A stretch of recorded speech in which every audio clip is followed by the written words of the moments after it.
Praise God. I'm going to go back a little bit because I know that we said 50 years of hip hop, huh? Well, we was in that also, but we did not get any play, and I'm going to tell you why we didn't. There's a few things really. Um, we didn't get no play for it because first off, it was an anti-drug, anti-drug uh, uh, rap in the 80s. And at that time, crack was very rampant. Um, and it was also about the gospel of Jesus Christ. So it didn't fare too well in that age.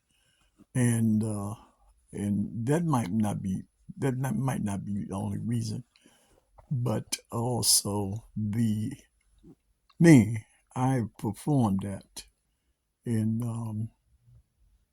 Mount Morris Park, right? And I was the rapper, and we had a very good chance to be on a show. And I think the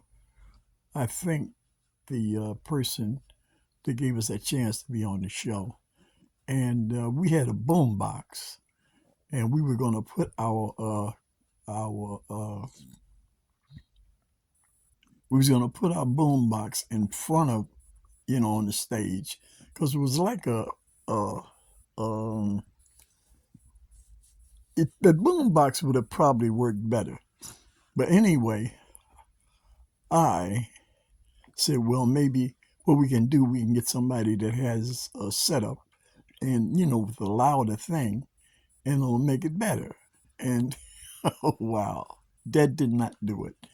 Because when I gave the man and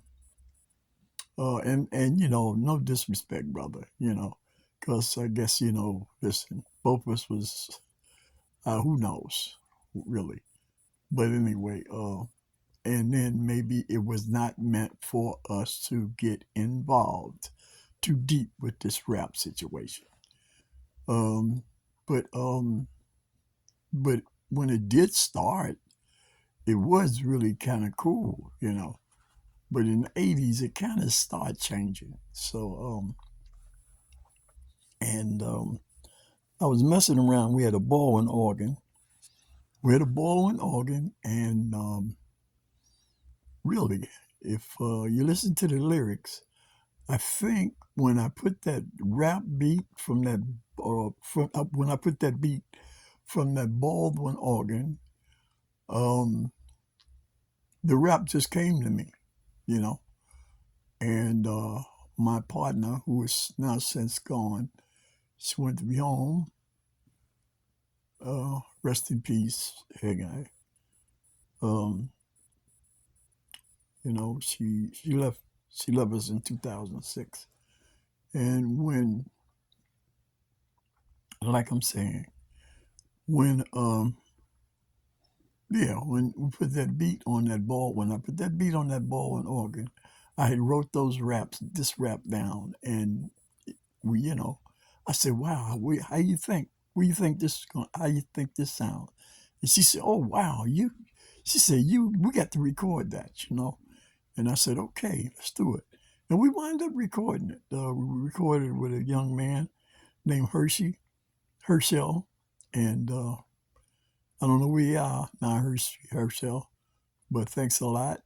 And we had a fun time really doing all 8 of those tracks. We did 7 originals, and we did one by the Mighty Clouds of Joy, which we never put on YouTube because out of respect to them, we didn't do that. But maybe we could have gotten more play by putting that on there. But hey, that's a long way away. That's a long time ago. But thank God for giving me those lyrics, because He gave me those lyrics because I wasn't a rapper. What made me was I always was interested in rap, and I said, man, I'm gonna do a rap gospel. And like I'm saying, we did it. Crack is whack. That's a fact. Come back to God and get your mind back. And we did it back in 86, 87. I think it was between 2 years. And we got some play. We did some play. We did some play with it. And I think WBLS and Red Alert even. And, it was played. We thank you for that. But like I'm saying, it did not gather a whole lot of momentum at that time. But I believe that God wanted us to do it. And like I'm saying, I made the mistake. I gave the guy something. He had his board. He put the our he put our tape on, and when I was trying to hear it. I said, "Oh wow, I can't hardly hear it." And if I'd have put that boom box on, I think it would have been a better performance. But I couldn't hear it, and we, really just flubbed that one. So, and like I'm saying, who knows? Maybe the creator did not want us to get involved too deep with that. And we also, at the same time, did a gospel reggae called Apartheid Won't Be Forever. But guess what? Now, I believe our apartheid, which was in the 80s, and apartheid was there then, and in South Africa. And I believe we got more play in South Africa with the band that they had over there, because they had banned records over there at that time. They had banned a lot of stuff. And we got those records. In fact, we gave Mandela a two copy. We gave Mandela copies to David Dinkins at that time. David Dinkins was the mayor, and Mandela got it. A couple of companies over there got it, and it was spread over in what's called, and the guys even told us. They said, "Hey, we played your record on the radio, and it was banned." So I said, "Wow, okay." And that was called Apartheid Won't Be Forever.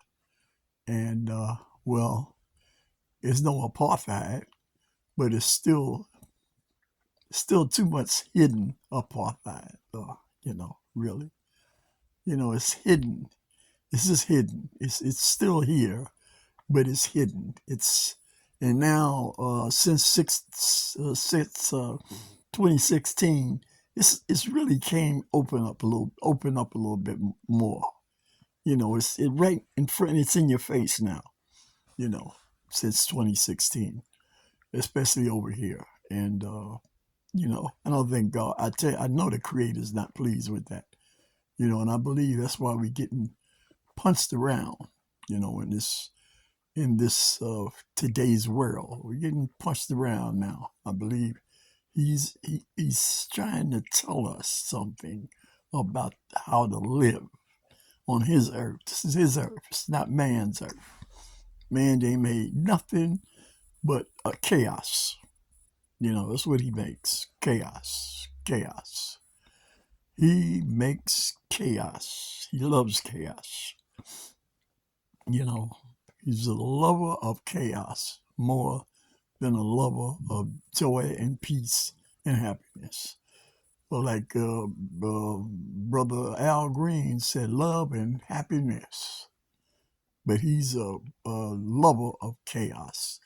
And it's probably how this world is going to end, chaos. If you look in Revelation and Daniel and the minor prophets and all of that, you can see that the world is headed for that. It's headed right in that direction for that. I'm sorry I had to digress away from it, but like I'm saying, I still like the rap.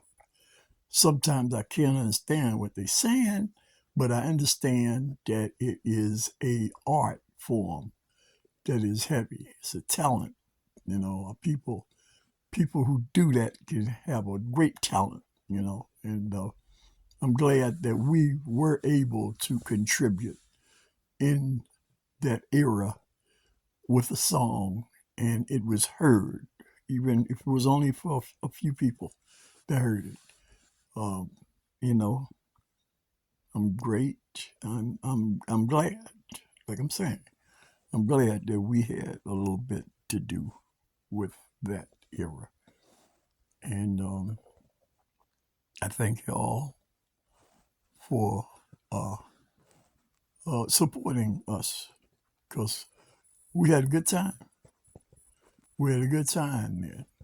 Went to a few places. Wow, really stretched out. We stretched out with that. We went to some different cities, and we really missed being with the Mandela thing in New York's Yankee Stadium. We were supposed to be there to perform that "Apartheid Won't Be Forever" song, but uh, we got our connections crossed, and we wound up. We was in the day that happened. We were in another state, and you know, so like I'm saying, sometimes things are meant to be just like they meant to be, and it happens just that way. You know, and we're not really angry about it or anything because we had a good time. We kept most of our singing in the church uh, thing, and we did other things too. But mm, I really enjoyed those things, and I got to give a shout out to lady that had a church up on Third Avenue, and a shout out for a lady, which she was a doctor. I don't know if she would want me to name her name, but I'm going to name it anyway. Dr. Singletary. Dr. Singletary, she used to tell us all the time when we go to her church, say crack is whack. And, we did a version with her at, oh boy, oh Lord, the same theater. In that era, the theater on Fifth Avenue on 103rd Street. Oh boy, what's the name of that? Oh boy, I can't think of the name of it now. It was where "Mama I Want to Sing" was done. We had we had a good time, you know, and I thank God. I thank God for being able to put what He wanted us to put together at that time, and the record is on. It's on YouTube. Sure is. It's on YouTube, and then I have a few things that I did. I did a couple other things with it, you know. But hey, listen, hey, I appreciate y'all's talent, you know, because you take it to different levels all the time, and that's great, you know. So uh, the lyrics, well, this is the lyrics that y'all live. So hey, you know what I mean. But it's a talent that God gave us. He gave us that talent. Don't kid yourself. He gave that to us. Just like the talents of the jazz players, of the doo-wops, of the big bands, the Duke Ellingtons and Count Basie, and man, what are you talking about? Our talent goes way back, man. But the best talent that we really got, our talent that is just fantastic, is that gospel talent. That gospel talent. Ooh, Lord have mercy. Nobody can beat us with that. Nobody can touch us with that because you hear us. Because the gospel talent is intertwined with that blues thing. And everybody done had the blues. I believe Jesus even had the blues. And I'll leave it at that.